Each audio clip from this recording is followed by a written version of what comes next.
వేల మందిని ప్రొఫెషనల్స్ గా మార్చిన ఇనోమాటిక్స్ తో మీరు కూడా మీ డ్రీమ్ కెరియర్ ని ఇప్పుడే స్టార్ట్ చేయండి.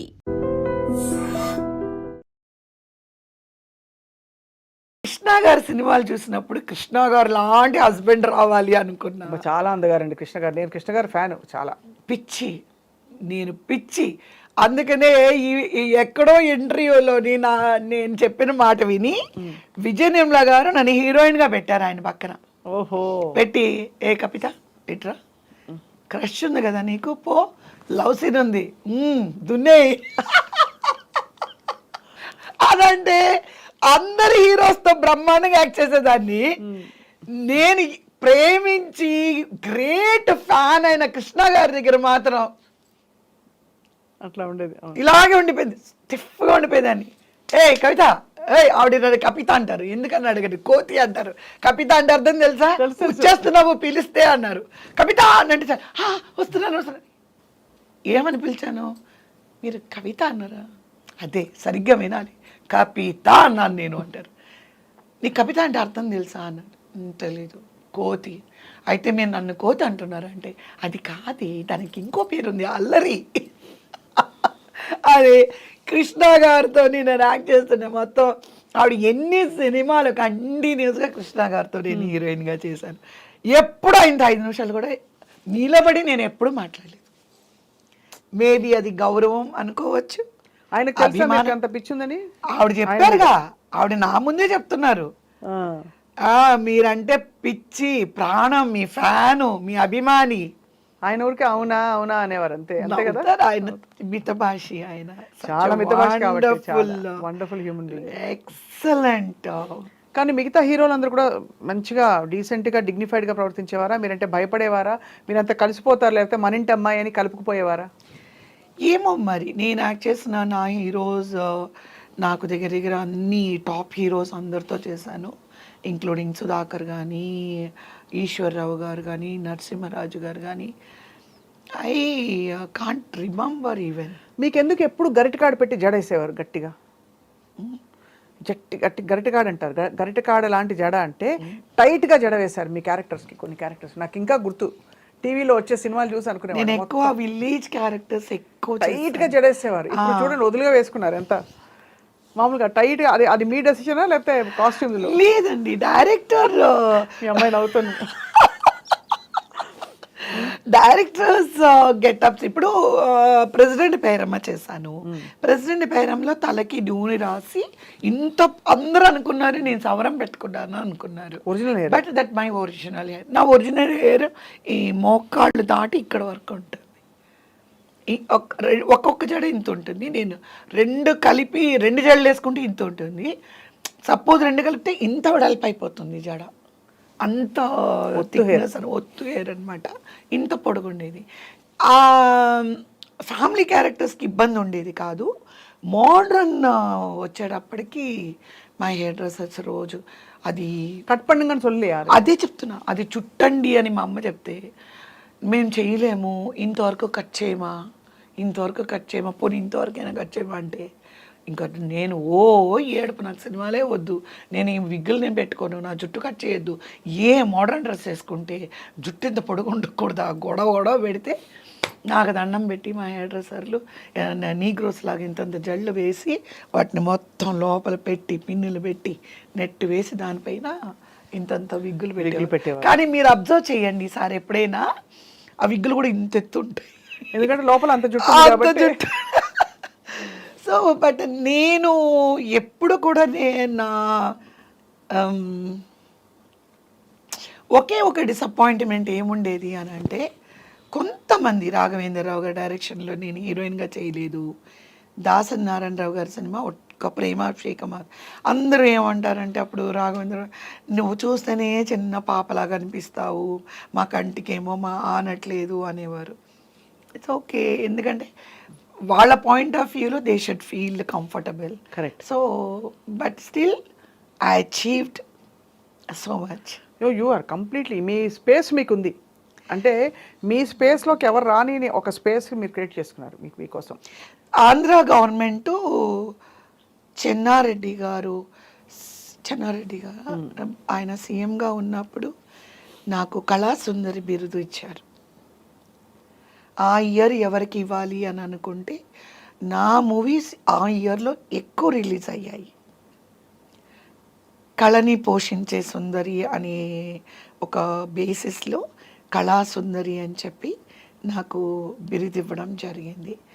అలాగే నీలం సంజీవరెడ్డి గారి చేతుల మీదుగా చెన్నై రాణి సీతమ్మయ్య హాల్లో ఆయన దగ్గర నుంచి కూడా నేను ఆటకార అలమేలు ఆయన చేతుల మీద బెస్ట్ సపోర్టింగ్ ఆర్టిస్ట్ అవార్డు తీసుకున్నాను. అప్పుడు నాకు నీలం సంజీవ్ రెడ్డి గారు రాష్ట్రపతి అలా అంటే నాకు తెలీదు. I'm so innocent. So this లంగా ఓణి వేసుకున్నాను ఆ రోజు. లంగా ఓణి అంటే నాకు 14 years ఉంటాయి. లంగా ఓణి వేసుకొని పెద్ద జడ ఇలాగే మల్లెపూలు పెట్టుకొని వెళ్తే ఆయన ఒక మాట అన్నారు, తెలుగు అమ్మాయిగా ఉండి తమిళంలోని బెస్ట్ సపోర్టింగ్ ఆర్టిస్ట్గా అవార్డు తీసుకోవడం నాకు చాలా ఆనందంగా ఉంది. ఐ బ్లెస్ కవిత అని చెప్పారు. అమేజింగ్. అప్పుడు సుమలత గారు వాళ్ళ మదరు నా పక్కనే ఉండి మేము వచ్చి అవార్డు తీసుకొని వచ్చి కూర్చున్న తర్వాత సుమలత గారు నన్ను అడిగారు, వాళ్ళ అమ్మగారు తను అడిగారు, మీకు ఆయన ముందే తెలుసు అంటే, ఆయన ఎవరో నాకు తెలియదండి. ఆయన ఇంతమంది అవార్డీస్లో ఆయన నా పేరు మాట్లాడారు అని చెప్పి. బట్ ఆ టైంలో నాకు అది తెలీదు. ఈ రోజు రాష్ట్రపతి నా గురించి మాట్లాడితే then I will be hitting the sky. Obviously నేను యాక్చువల్లీ పొలిటికల్గా మిమ్మల్ని చాలా క్వశ్చన్స్ వేయాలనుకుంటున్నాను, మీరేం అనుకోకపోతే. బట్ అఫ్ కోర్స్ అది వచ్చే ముందు ఒక 3 questions ఉన్నాయి నాకు ఇంపార్టెంట్. మీరు అంత తొందరగా దూసుకెళ్ళిపోతూ హాయిగా ఒక పక్షిలా ఎగురుతూ మీ మీ పాత్రలు మీరు చేసుకుంటూ హీరోయిన్గా అందరి పక్కన నటిస్తున్నప్పుడు మీ కో స్టార్స్ మీతో ఎలా ఉండేవారు? అంటే ఫీమేల్ స్టార్స్ జెలస్ అయ్యేవారు కొంచెం? ఉండేదేమన్నా? బికాజ్ ఒక చూస్తే ఒక ఆర్టింగ్ ఓరియంటెడ్ ఎందుకు ఉండదు? ఇప్పుడు ఏమైపోతుంది అని అంటే, I was upcoming artist, so I'm a young girl. There are so many artists, heroines. ఆ టైంలో they are in a already వాళ్ళు చాలా సంవత్సరాలు చేసి లైక్ పల్చబడుతున్న టైం ఉంటుంది కదండి. That is the time I might have entered in some movies. ఉన్నప్పుడు I had my own costume designer, మా ఓన్ కాస్ట్యూమర్ సాయి గారు అని చెప్పి ఆయనే కాస్ట్యూమ్ డిజైనింగ్. సో ఇలా మలయాళంలో కూడా నేను ఇప్పుడు మంజుల గారు లేరు కాబట్టి మనం ఆవిడ గురించి అంతా మాట్లాడకూడదు. వాళ్ళు మేము ఒక రివాల్వర్ రాణి అని చెప్పి ఒక మూవీ చేసినప్పుడు I'm the only junior artist. Junior అంటే young girl, they are all very senior most. అవును, వాళ్ళు ముగ్గురు ప్లస్ నేను అనమాట. సో వాళ్ళు ఒక అవుట్ఫిట్ ఎలా ఇచ్చారు అని అంటే వాళ్ళు డిజైన్ చేశారు. ఏంటి ఇంతవరకు లైక్ కనిపించకూడదు, ఊరికే లోపల ఒక చిన్న షార్ట్ ప్యాంట్ లాగా, పైన ఓన్లీ జుబ్బా వేసుకొని ఏమంటారు బాంగ్డా డాన్సా, బాంగ్డా డాన్స్ హై హై అంటారు కదా, అది మేము నలుగురం డిస్గైజ్లో వెళ్ళి ఒక డెన్లో డాన్స్ చేయాలన్నమాట.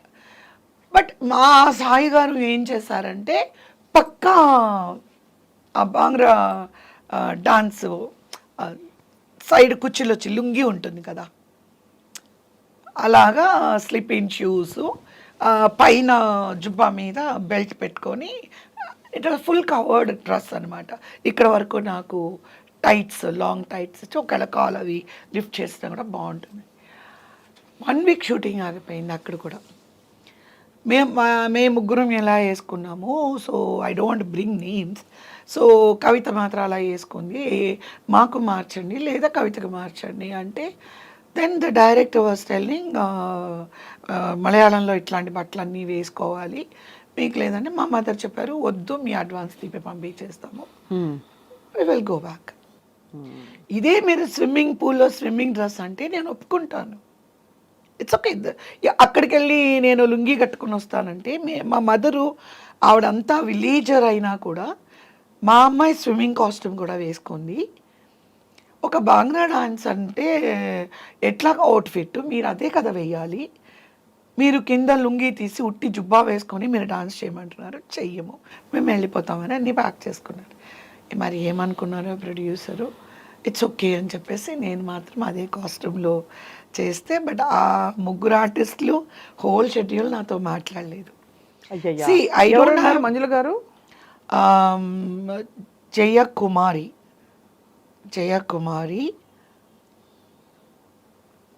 ఆవిడ కూడా డాన్సర్ కదా? జయకుమారి, శుభ గారు. శుభ గారు తెలుసు. యా.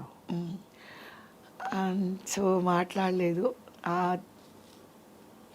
సో అలాంటివన్నీ సరే బోల్డ్ అయి ఉంటాయి. ఇది ఒకటే అది అన్ని సినిమాలు తర్వాత చేసినప్పుడు నేను తిరుపతిలో ఒకరోజు షూటింగ్ చేస్తుంటే కూడా నేను మోడర్న్ డ్రెస్ వేసుకున్నాను అని ఒక హీరోయిన్ ఆ క్యారెక్టర్కి నేను సారీ కట్టుకోను, నేను కూడా అలాంటి లేదమ్మా నీ క్యారెక్టర్కి ఇదే కట్టుకోవాలి, తన క్యారెక్టర్ కదంటే కూడా అప్పుడు కూడా చాలా కాంట్రవర్షియల్. నాకేమో తెలీదు, డైరెక్టర్ ఏ డ్రెస్ ఇస్తే ఆ డ్రెస్ వేసుకొని వెళ్ళిపోతాను నేను. నాకు పక్క వాళ్ళు ఎవరు ఏం వేసుకున్నారో నా లైఫ్లో నేను ఎప్పుడూ అడగలేదు.